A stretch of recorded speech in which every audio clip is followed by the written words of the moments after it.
Your ears do not deceive you. You have just entered the Cryptid Creator Corner brought to you by your friends at Comic Book Yeti. So without further ado, let's get on to the interview. Hello, everybody, and welcome to today's episode of the Cryptid Creator Corner. I'm Byron O'Neill, your host for our Comics Creator Chat. As regular listeners will know, I spent 7 years living in the greater Puget Sound area, and despite having lived in 8 different states, it's one of the 2 places that will always be home to me. There's something about small Washington towns that can feel delightfully out of time, and there's no greater contrast to them than the technology-centric hub that is Seattle, which is crowned by its futuristic Space Needle. It elicits a range of complex emotions as a former local that the visitor will never completely understand. Primarily among those is this clash between modern advancement and the struggle of these smaller coastal communities to hold on to their old way of life and their cultural identities. This is my personal filter going into reading the Stoneshore Register, a delightful new graphic novel from Dark Horse Comics. I have the perfect person hanging out with me today to enlighten us all about it. She is a Hugo and an American Book Award winner, has won the World Fantasy Award, and in comics terms, she is the idealizer of Ivy, the flair behind the feline fatale Felicia, the maestro of Mrs. Marvel. It is my pleasure to introduce first-time guest Willow Wilson on the show. Willow, it's so nice to have you on. Thanks so much for having me. It's great to be here. Yeah, we're great. We're happy you're here. Before we jump into the book proper, I'll endeavor to not make this all about gardening, but I have seen some beautiful flower pics recently on your timeline. Have you always been a gardener, or is this an infection that resulted from just exposure to Pamela too long? It's a couple of different things. I'm not gonna lie, I think poison ivy is a factor. My parents are both avid gardeners, so I absorbed Okay. a lot through osmosis as a kid. I was always being made to weed things, and, ride the mower around the field and mow in concentric circles and this kind of thing. Um, so part of it is ingrained, but yeah, I think having poison ivy right around in my head for 4 years, uh, has definitely had an impact, and also the last couple years, with the world being what it is, I felt like I really needed an escape that was very tactile and had nothing to do with anything else, and that sort of, Yeah. um, allowed me to give back to the dirt in a really literal sense and sort of reconnect. And so yeah, it's been very soothing. I have to say, I honestly think that in some weird way, poison ivy has kind of been watching over this garden because number one, like I wouldn't say that I have a super green thumb. I know the basics of good gardening technique, but I'm no expert by any means. But for some reason with this garden, like I put stuff in the ground, even if it's the wrong time of year and it just comes up. That's never happened to me before. And all the weeds that we have had this year are all sort of the interesting super poisonous ones. We've got hemlock all Oh, over the no. place. Oh my god, yeah. I was hoping I was watching these little seedlings, and I'm like, "It could be anything in the carrot family." It could be Queen Anne's lace, it could be wild carrot of some variety, or it could be hemlock. And I'm hoping it's a non-poisonous one, and it came up and it was hemlock. It had the, telltale purple spots on the stem, and I was like, "God damn it." Um, because it was all over. So I went through and tore that out.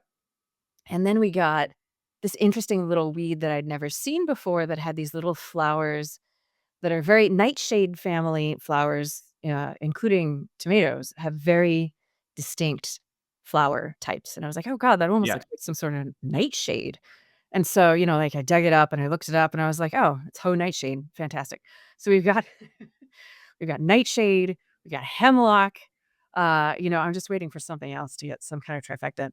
So it's growing really Oh, well no. and also full of really poisonous stuff. So yeah, she's definitely watching over this garden.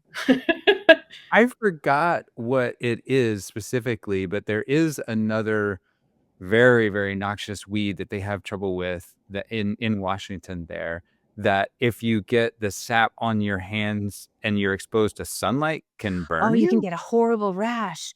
Yeah, that's Yeah. another one that's from the carrot family. And I'm forgetting what it is. I mean, the Hemlock will definitely also give you a rash. I don't know if it's a photosensitive one, but if you're really sensitive to the particular type of toxin that it contains, it can give you a surface level rash, even if you don't eat it. Um, but yeah, we have all kinds of really interesting weeds up here in Washington. It's a weird place. It's a weird place. It is a weird place. I think recently it was poppies that I saw on your timeline. Are you Yes. familiar with the Asian Pacific Cultural Center there in Tacoma? No, I've never been there. Is it Okay. do they Uh, have a lot of I poppies? had well, my tangent to this is I had an art exhibit there many, many moons ago, and the founder, Patsy Sir O'Connell, her work, she's a painter, and I met her at an event at the Harbor History Museum in Gig Harbor when I was on the arts commission there. But she does poppy paintings in a traditional Chinese rice paper Oh, wow. uh, way. They're absolutely exquisite, and she's just such a nice lady. So I didn't know if you Oh, might that's so happen to have cool. ever come across her work. Yeah. Oh, that's awesome. Yeah, no, I'll have to look her up. Yeah, the poppies were one of the ones that I was sure were not going to bloom. I sowed them super, super late. I had to pull all of these, aspen runners and roots out that were coming in from my neighbor's yard, just hundreds of feet. Okay. And so I was really late planting stuff. And so I didn't sow the poppy seeds until the first week of May, and they like to go on the ground in the winter.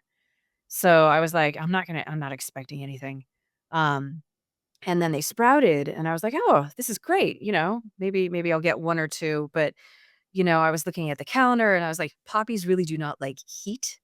So they'll probably grow and then get really upset and then die back before they bloom. So the fact that they are blooming in August is completely wild. I was convinced that they were not gonna bloom because they really do not like heat. But yeah, no, they're blooming. So yeah, that's gotta be another, blessing of Pamela Isley right there. Well, let's jump into the Stoneshore Register. I don't want to keep you all day just blathering on about plants, which I easily could. Um, but to give everyone a quick snapshot, you have refugee and aspiring journalist Fadumo. She lands in the small Washington fishing town of Stoneshore, where she gets a job as a newspaper reporter. The town's most famous resident, though, is a seemingly inanimate colossal stone giant who is languidly reclining against the backdrop of the mountains there with a foot stretched just off the coast. And you dedicate this to your mom for hauling you around the Pacific Northwest. So, beyond this beautiful shared memory, what makes these small towns so special to you that you wanted to make it the feature of a book? I thought it was an interesting backdrop for a mystery that doesn't get solved. Um, Okay. I think little Washington towns have obviously provided inspiration from everybody from, of course, famously David Lynch, um, and all kinds of other painters, writers, movie makers, because they're often, for large parts of the year, shrouded in mist. Some of them are inaccessible except by boat. Yeah.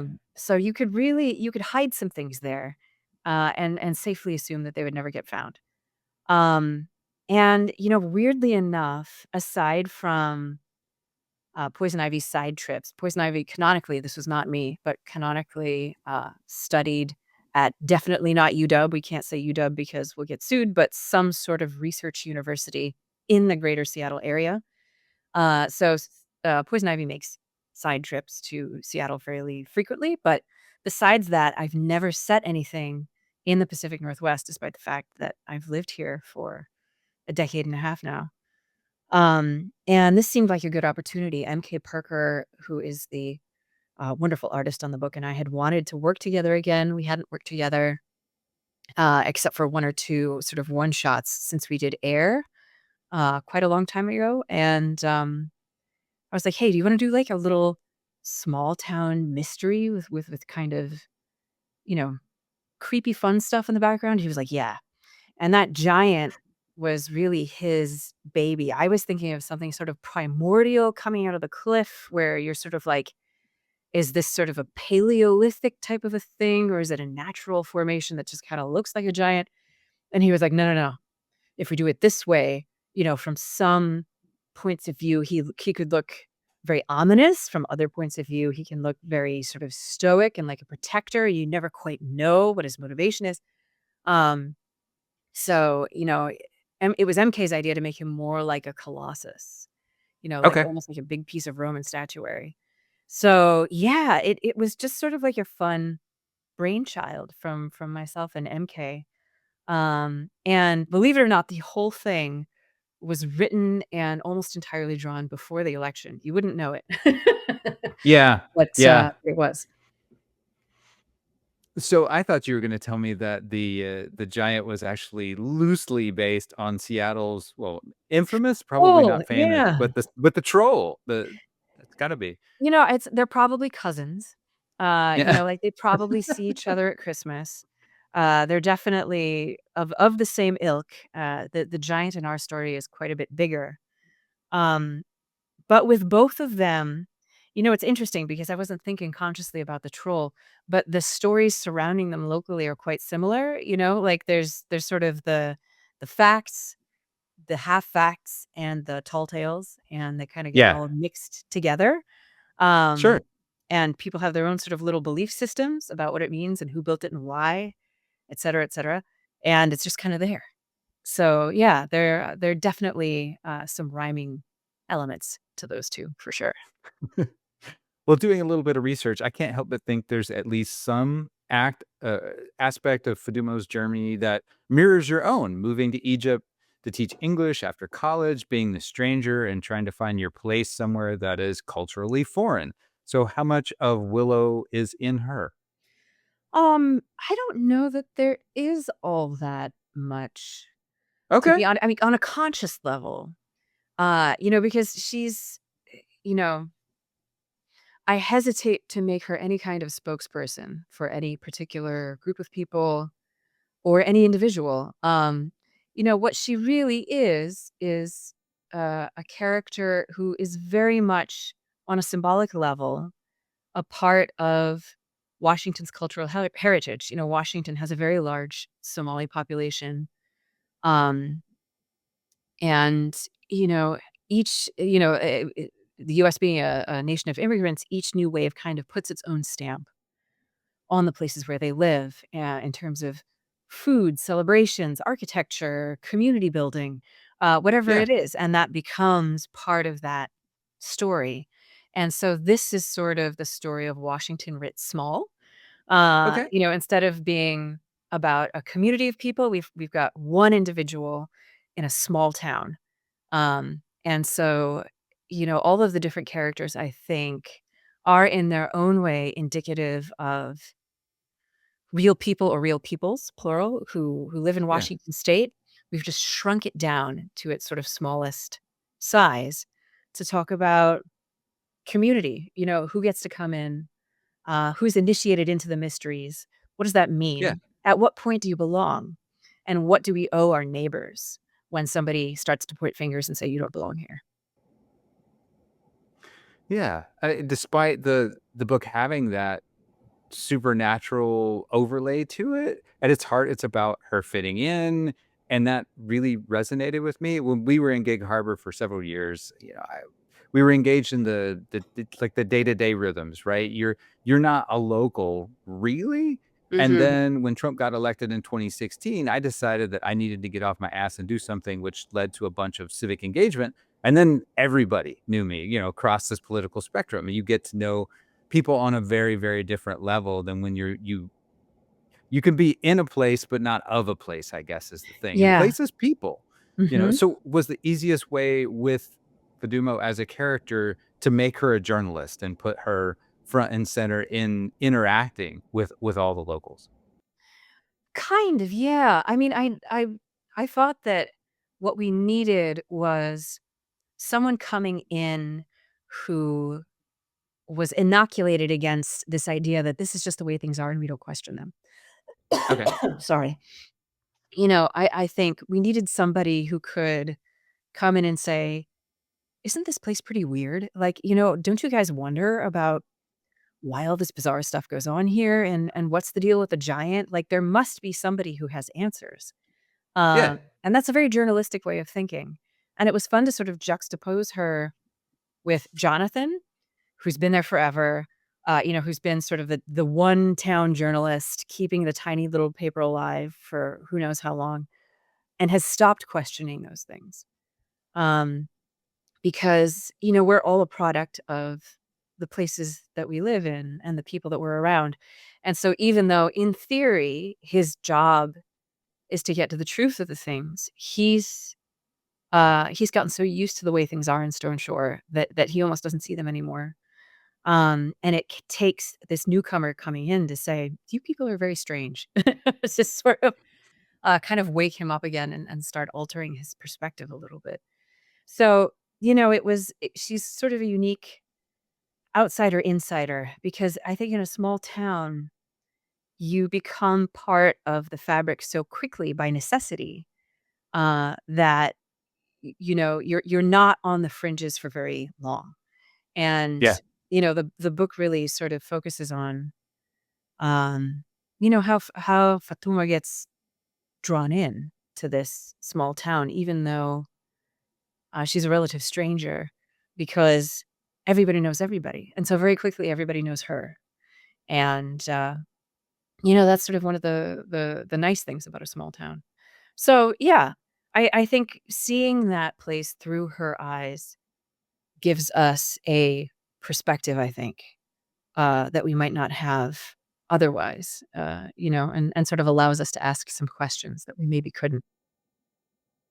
Yeah, I kept seeing their relationship is very representational of the generational transition in Mhm. America that's at play with Mr. Wright as her boss at the newspaper. He's an old white guy. He's cut kind of from the 70s still wearing the tie to work, and even the haircut like felt it Yeah. echoed a different time, and it's contrasted with her as a young Muslim woman of color. And so you definitely really enjoyed playing with these transitional opposites in the story. Yeah, for sure. And, I think their relationship is so lovely because he knows he's sort of coming to the end of his career. And he wants that paper to continue. He needs an heir, and she literally blows in on the wind. Um, so there's something really lovely, I think, in that, even though they don't see eye to eye necessarily on everything, but they need each other. And they're both invested in the idea of this tiny little local paper continuing to exist. So they both want the same things, even though they might, sort of work toward them in different ways. But yeah, that relationship was really satisfying to write for sure. Yeah, well, I'm curious about the newspaper itself. It's important enough to be the title of the book, and it has been historically this point of connection in these small local communities of Washington. I've only ever had one mentor in my life, and he contributed a column highlighting the local schools in the Peninsula region when we lived in the Gig Harbor area. And while we were there, the Gateway, which was the newspaper, was absorbed by the Tacoma News Tribune, which was owned Mhm. by the McClatchy Media Company at that point in time, which was in California and has since been bought out by a shady hedge fund. Isn't So that the way? Yep. Yeah. it is, as we're increasingly as a society contracting into these partisan news spheres and local newspapers, they used to be that little bastion of local cohesion, that gave us Yep. all a shared identity. So what Yeah. made you want to make that the anchor really of the story? Well, I think you've encapsulated it nicely right there. Um, these smaller papers, which used to be the way that everybody got their news, are all but dead in many, many places. Yeah. I went to high school in Boulder, Colorado, and when Okay. we were living there, my parents subscribed um, to the local paper, and it was this thick. I'm holding up my hands for those of you listening to the audio, and about 2 inches apart. So like literally every single day, you'd get like this 2 inch thick newspaper that would have, of course, some stuff off the wires of national significance, but then it would have local stories about, you know, there would be somebody sitting in on all the city council meetings. There would be somebody at the school board meetings.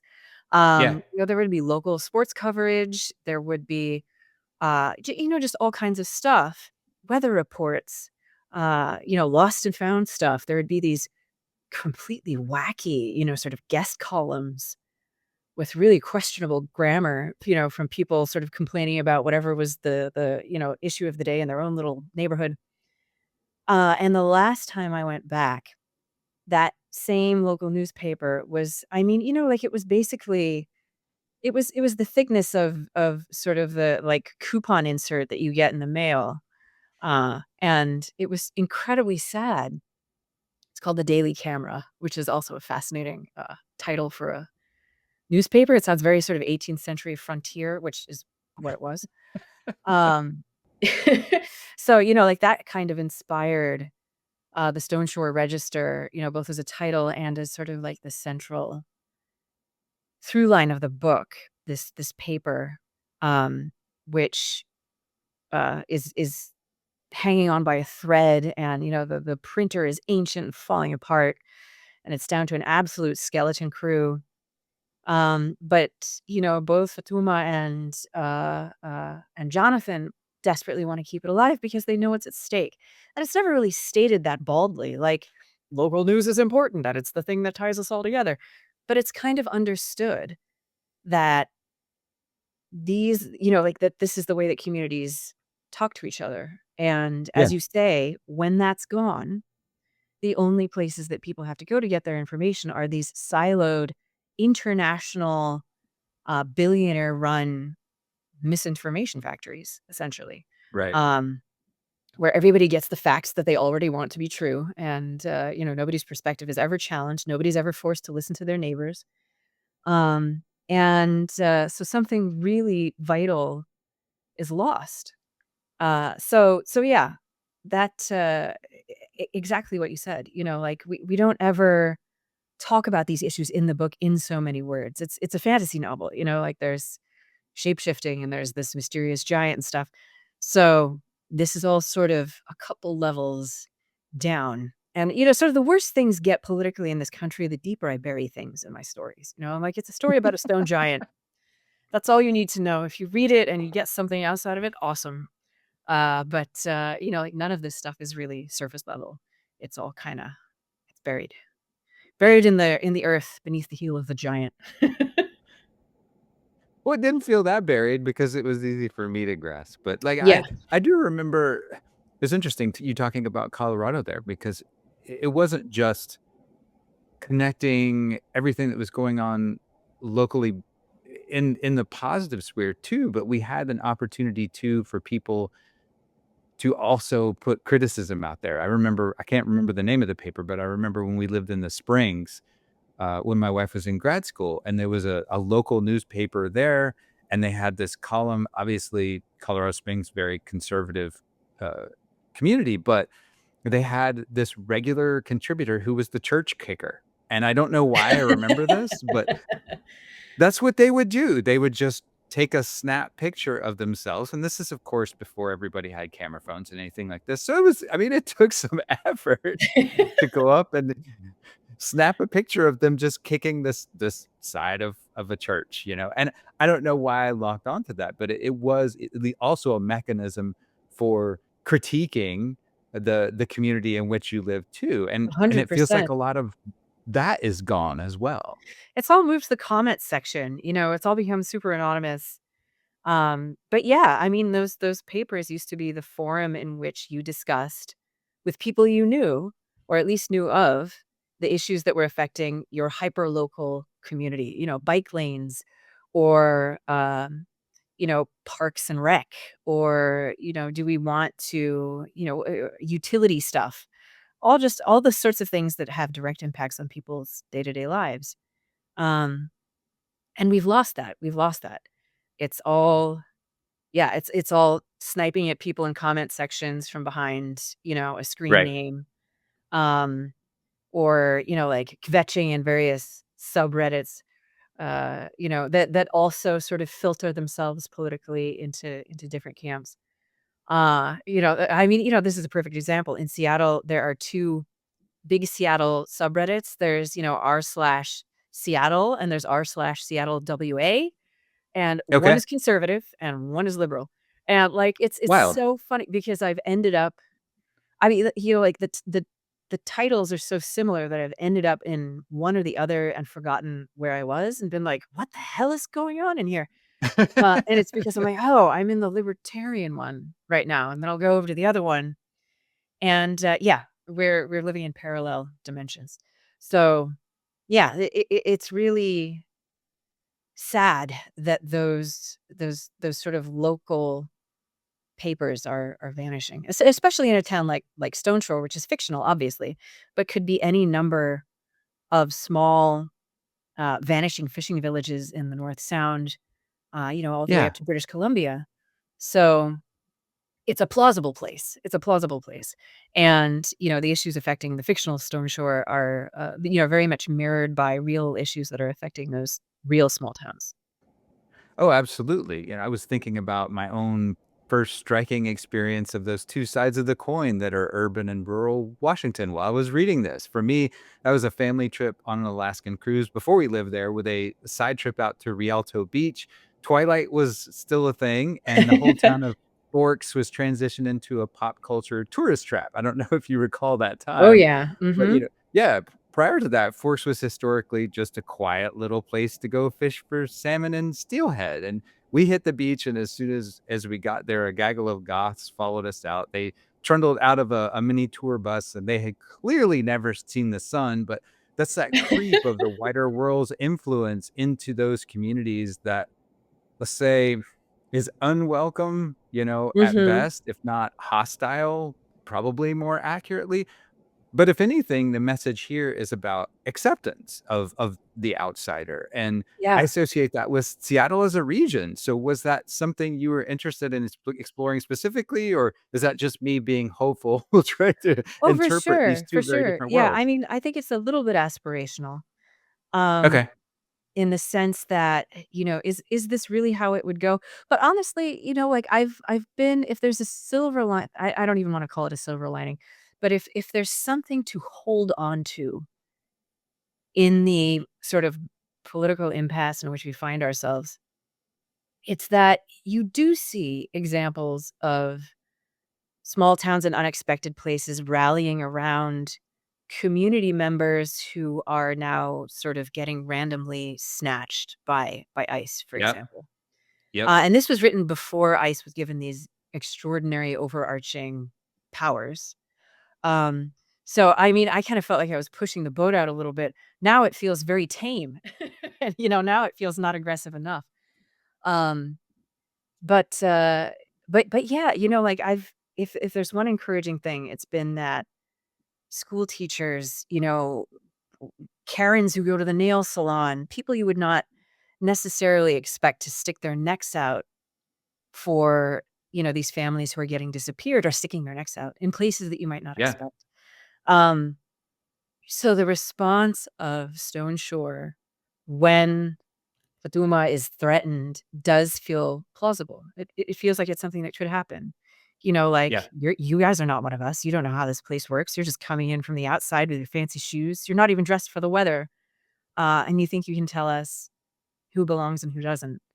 Um, because I think like in the smaller places, the more interdependent people become. Like the loss Yeah. of even one person becomes significant because everybody's doing a job and everybody knows what everybody else is responsible for and everybody depends on everybody else. So there's an interconnectedness that means nobody who goes missing in a place like that remains anonymous. Whereas in a bigger city, it's like, okay, you're one of however many 100,000, like I might feel bad, but I don't know you as a person. Whereas in a small Yeah. town, it's like, well, everybody knows so and so who runs that restaurant or who's that guy's, mom or who coaches softball or whatever it is. Um, and it makes it more immediate. So yeah, I think, when I was writing it, it did feel slightly aspirational. Like, would a small town really respond this way if, uh, someone from the community was snatched or was tried to be snatched? Um, And, I think the answer is often yes. So if there's one thing that we can sort of continue to cling to, it's that. Yeah. I mean, what I kept thinking about, and we talked a little about it before we officially started here, but the way I put it is once you get to know people and you engage with their tragedies, you engage with their triumphs, they become your own, and it Hmm. resonates not just with you and with them, but becomes part of the place, part of the mythology of it. I keep you were talking about the ice raids, so L.A. The 92 riots. I think for people of my vintage, this is still something that feels very fresh, and Hmm. we see the continuity. That was 92, so we're like decades later, but it feels like yesterday, and that has now become the focal point yet again of the immigration conflict in America. It's something you're 100%. exploring. How do we protect the most vulnerable, I think is how you put it in the afterword, and it's something I've been struggling with as of late. Like, how much of an impact can comics have on affecting cultural change as we all kind of grapple with these crazy things that we're hit with every day? And I watched your TED Talk, so you have a positive on The TED this. Talk. Does telling stories help you channel hope? Um, yeah, I do my best. I do my best. Um, I think, we can't really know for certain what impact fiction has on real life, especially the stuff that we do, because, oftentimes you're planting a seed that's not gonna emerge till years later. Mhm. So, I don't wanna sit here and say like, "Yes, I believe that, I wrote XYZ and it made ABC difference." Because you can't really know. I think what fiction is good at is giving vocabulary to things that people are thinking, feeling, aspiring to. This is obviously not from this book, but in Ms. Marvel, obviously it was good is not a thing you are, it's a thing you do. Does that prompt people to be better? I don't think so, or maybe, but I don't want to say like yes, absolutely. But for people who need something to give them courage, it gives them uh, it gives them something to hold on to. Yeah. Um, Something portable, like it's the sort of thing that we can turn to comfort ourselves, to fortify ourselves for what's coming. I think that's what fiction does really well. Lord of the Rings is another great example of a book that was written at a very specific time from a very specific point of view, but and by a man who had a very specific theology. But there was stuff in there that was portable. Anybody from any background could pick it up and let it fortify them in their own personal struggles. Like even the smallest person can change the world. And this is obviously not an actual line from the book, but like that's the takeaway of the sort of the Hobbit experience is that like you might be a small little everyman, but if you have courage and you stick to it, uh, you too can make a difference. And so I think these are sort of, in a weird way, part of our modern secular theology. Like they're what we turn to when the world is very dark to remind ourselves of what we're fighting for. So I don't know that it necessarily changes the world, but it, I hope, brings comfort to the people who do. Yeah, I am curious about, because you just said plant the seed Hmm. yet again, which is distinctly your line from the TED Talk, and I'm going Yeah. through this process And it's with a it's in Poison senior. Ivy also. Yeah. Uh, Yeah. so I'm going through this with my son who's a senior. He's applying for college, and he's writing these personal essays. They've been working on them with my wife for the last couple of days. And when you start to coalesce your own personal narrative and condense this down to this is me, this is my mission, this is who I am. Maybe it's not all those things and all encompassing, but plant the seed. It feels very much like this is you now. Yeah, I think that's fair. Um, and I keep thinking of that very line, kind of as I putter around in the garden. Um, I've sort of been thinking about, what we're sort of instructed to do when times are very dark. So the plant the seedling line in the TED Talk is from a hadith, a saying about the Prophet Muhammad that goes, and it's translated in various different ways, but the gist is, if the hour of reckoning falls upon you and you hold a seedling in your hand, plant the seedling. And that's Okay. taken from an older Jewish text, actually, which has a similar. It's worded slightly differently, but the idea is the same. Um, and so, literally, at the end of time, in sort of Muslim theology, we are instructed to be gardeners. Okay. It doesn't matter. Like, yes, maybe the world is ending tomorrow. That doesn't relieve you of the responsibilities that you have right now. Yeah, maybe you're never going to see that tree come into leaf. Maybe you're going to never, eat the fruit that you planted today, but it's still your responsibility to plant it.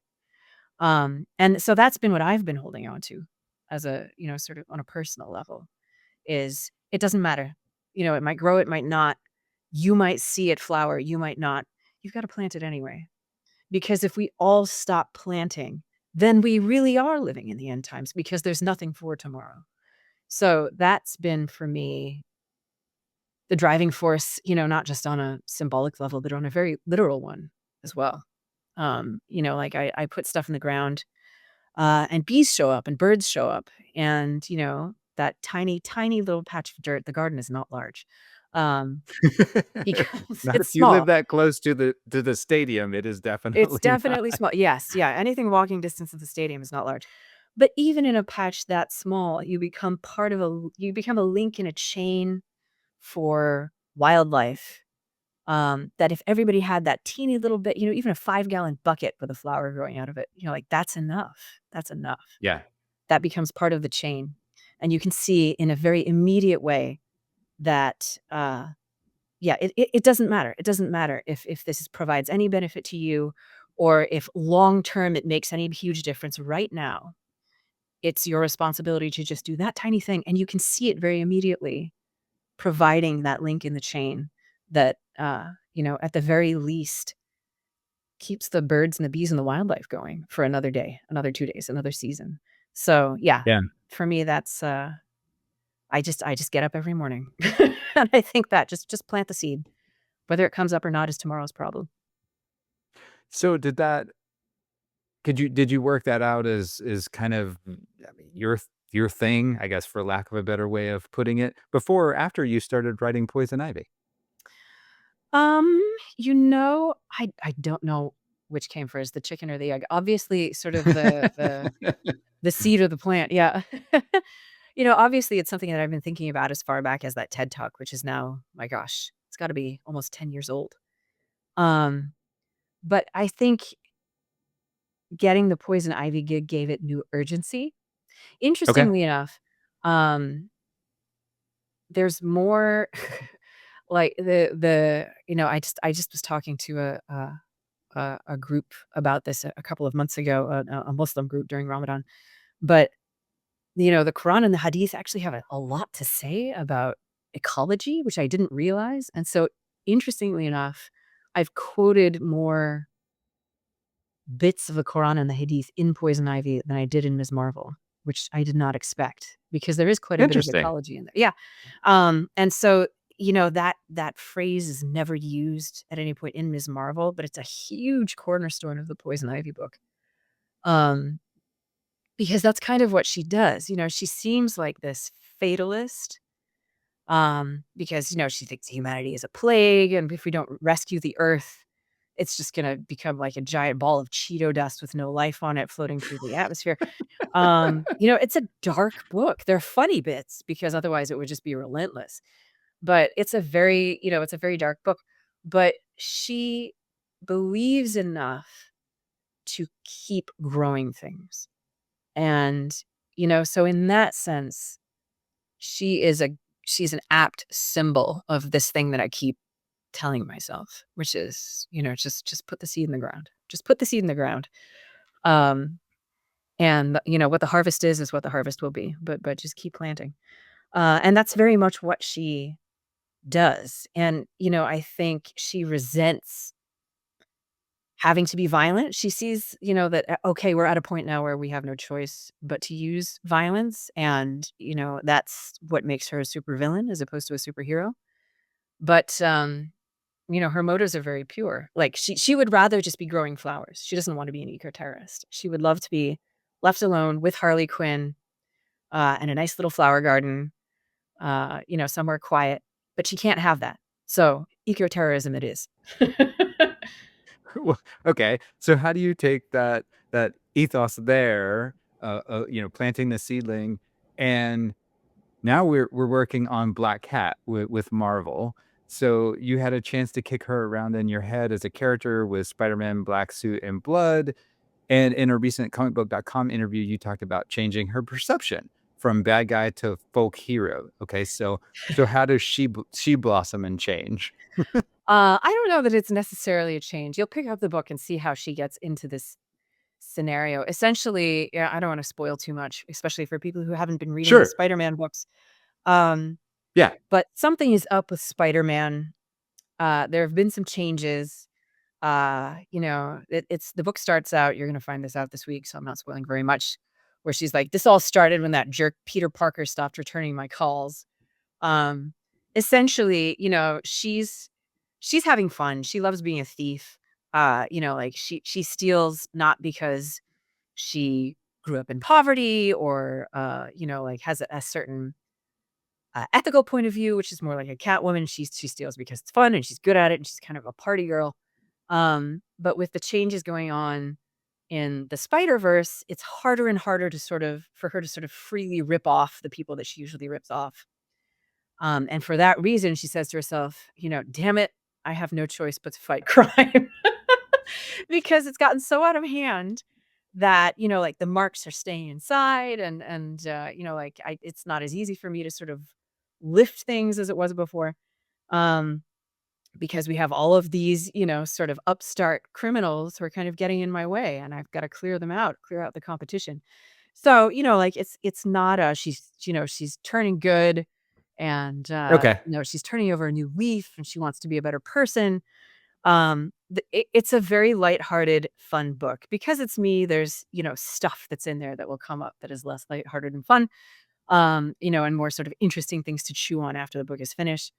But it's a very fun, very funny book. It's satirical on some levels. If you liked Ms. Marvel, you will like this one. It's a little Okay. bit more, it's not YA, it's a little bit more grown up. Um, but it's that same kind of bouncy, funny, like we're looking at all of this stuff through a slightly more satirical angle. So yeah. Yeah. So for everybody who was like, no, all the villains are becoming good guys, like, don't worry. Okay. Yeah, don't worry. We're not. This is not a serious sort of like I've seen the light. This is her motivations are a little bit more complex. And like it's she finds out that it's not as simple a prospect as maybe she thought it would be. So Okay. I have to say that I writing this book, I have changed my mind about what the most OP superpower is. It's not super strength. It's not time travel, which I used to think was probably the most overpowered one. It's none of those. It's luck. Luck is an actual Ah, cheat yes. code. It's an actual Yes. cheat code. I mean, at least from a narrative point of view, she gets into trouble and I'm like, man, I could do literally anything. And the catch is that she doesn't really have any control over what her manipulation of luck is going to turn out like. Okay. Like she can't just sort of look at a bottle on a shelf and be like, like this bottle's gonna fall and a butterfly flaps its wings and all this stuff is gonna happen. So when she sets sort of bad luck in motion, she can't control the outcome. But I can because I'm writing the story.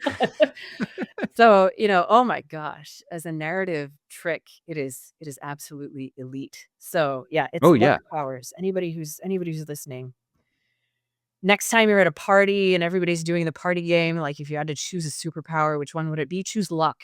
Oh my god. Absolute I'm overpower. so glad to hear you say this because I have thought Longshot has been completely undervalued for so long. Yeah. Oh my gosh. It's you can literally do anything. And, like it doesn't necessarily have to, and in fact, it shouldn't turn out the way that the character wants. But it is definitely a cheap and cheerful way to set things in motion. Well, this isn't the first time that you are shepherding a supportive female rogues gallery character out from under their male-dominated shadow and into a leading role. So, what are you most excited about kicking off this series? Well, I have to say, Black Cat has had a number of incredible writers over the years.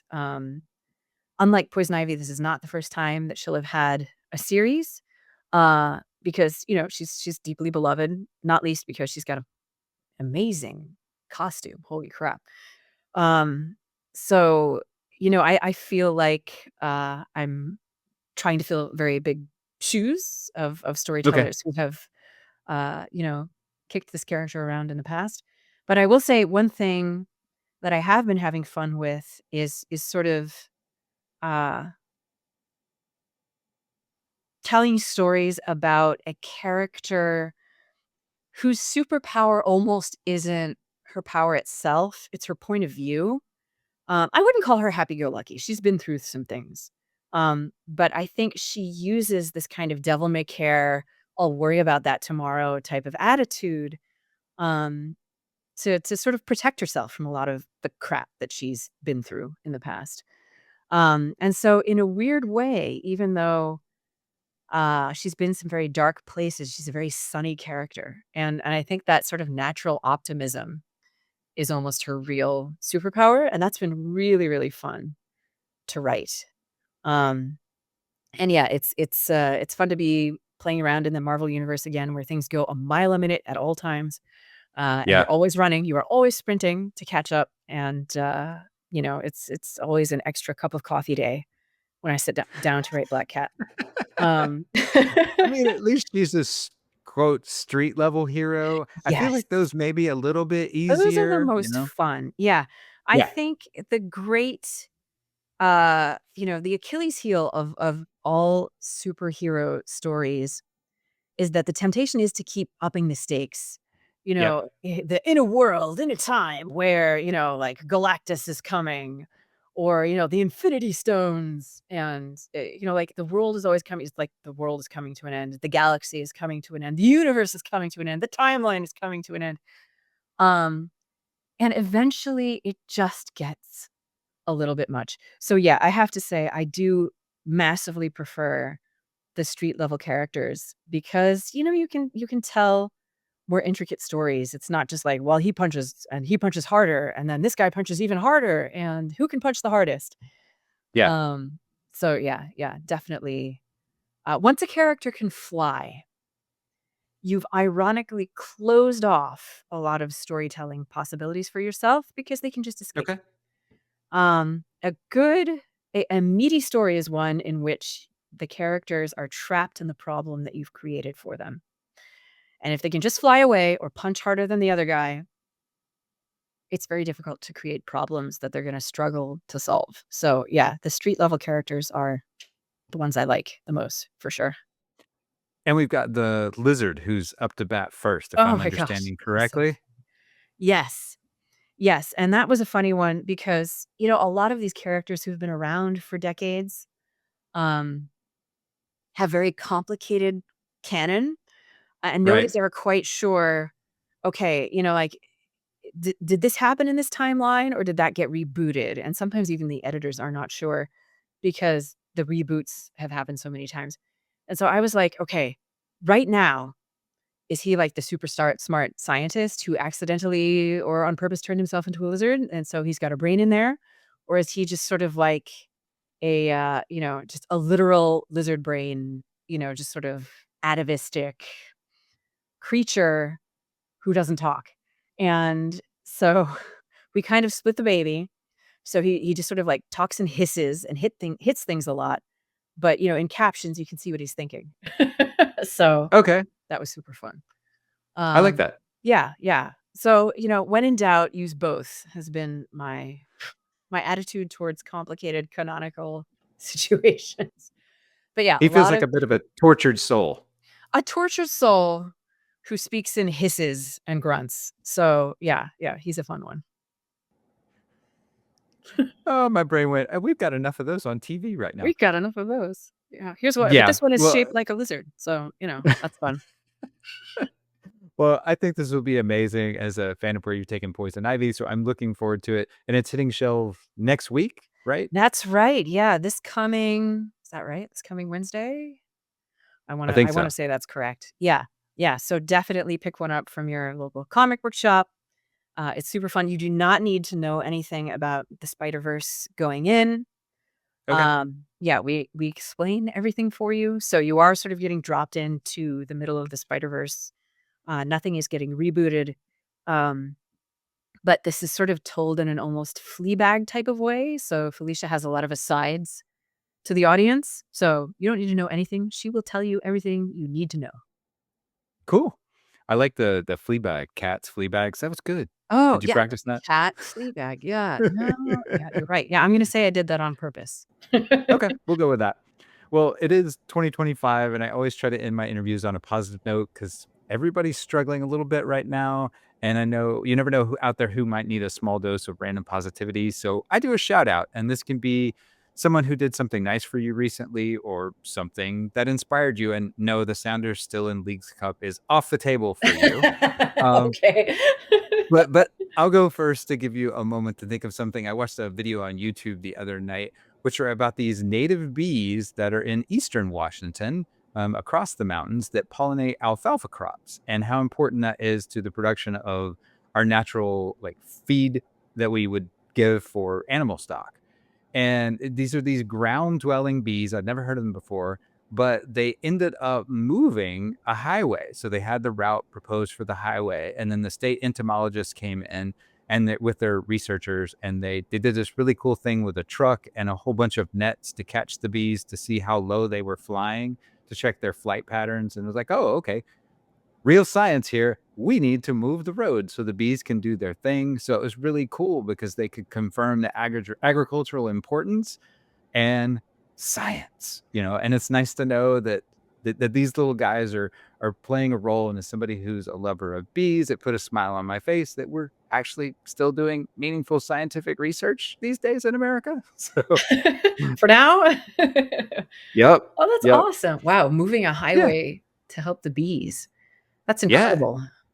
Yeah, Um, and it was really cool. I'll put a link in the show notes for anybody who's curious about watching it, because the farmers actually have these plots that are, you know, maybe a quarter of an acre or something, where the dirt is barren, and they have an irrigation system set up in the ground to make sure that the mud is easy for them to make their burrows. And they don't live in a hive. They're solitary bees, so yeah, they just have their own little bitty hole, like similar to mason bees, which I yeah. don't know if you know about. Yeah, yeah, Yeah, yeah, for sure. Yeah, yeah. I mean, I think a lot of people don't know that most bees do not live in hives. They live yeah, in, little mud, homes that they make for themselves or just under leaves or like if you go out, if you have any kind of flower garden at night, you can go out in the summer and you can actually see bumblebees asleep in some of the bigger flowers, which is super cute.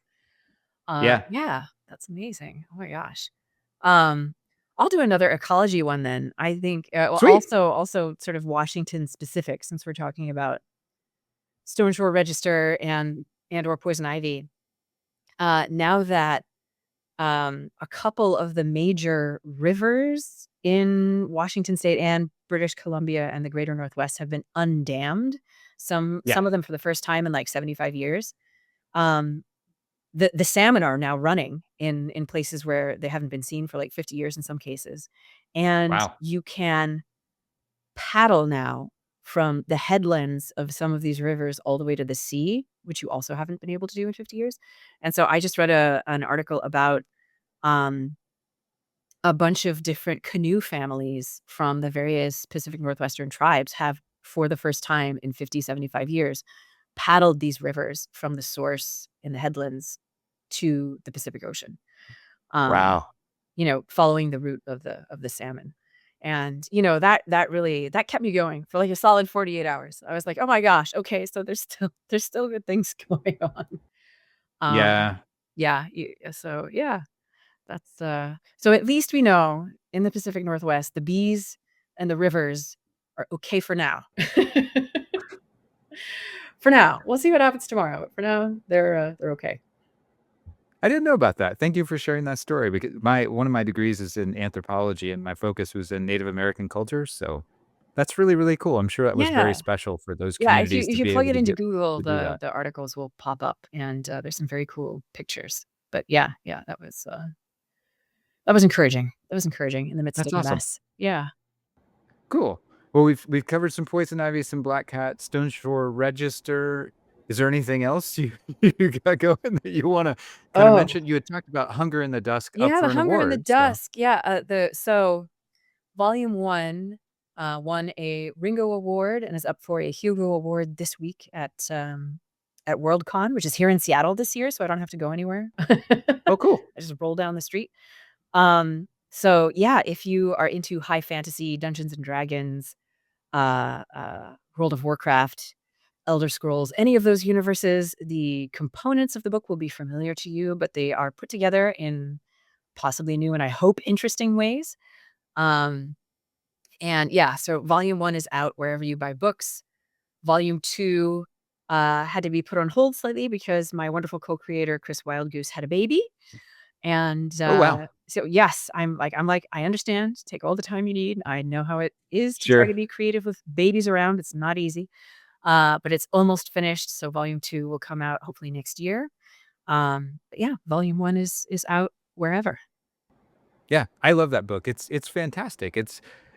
That genre, the whole sword and sorcery genre is probably up there in my top favorite. And yeah, it's always interesting to see how people take orcs and elves and do something fun and creative with it. But I've really enjoyed the series so far. Yeah, thank you. Yeah, that was very much my pandemic baby, and, I love that world. If people buy enough of those books, I will say I have 2 generations of story gamed out, so not just the characters that you see in the book, but their children. So, yeah, there's plenty more story where that came from. So, yeah, definitely check out volume 1 if you haven't already, and, yeah, yeah, I think that's it. Cool. All right. Well, all right, dear listener. I've had the pleasure of getting to read several outstanding comics recently, and the Stoneshore Register is definitely up there at the top of it. I highly recommend it. I have not, unfortunately, seen a ton of press about it. So hopefully, I've done my job and you are sufficiently enticed. Please make sure to check it out. Where can people find you online? I am on Instagram and Threads at this is GWW and on Blue Sky at gwillow.me. All right. Well, I'll put links in the show notes to make it easy so everybody can find you then, see what you're up to. Sign up for a newsletter. You do have a newsletter. I do So have a newsletter. I don't send it out as often as I should, but that just means nobody less does. less spam in your inbox. No, nobody, nobody does. But I do think it is a great way for creators to stay connected with fans in an increasingly unstable social media environment where Yep. who the hell knows what's going on Yeah, who next week. knows what platform is gonna be here or gone next year, but email is forever. Yes, that's very true. Exactly. All right. Well, Willow, thanks for coming on the show and hanging out with me. It's nice to get a chance to at least remotely meet you. And thank you for all the wonderful stories that you've contributed to our medium. Well, thank you so much. This was delightful. Thank you for having me on. Absolutely. Anytime. Well, this is Byron O'Neill on behalf of all of us at Comic Book Yeti. Thanks for tuning in, and we will see you next time. Take care, everybody.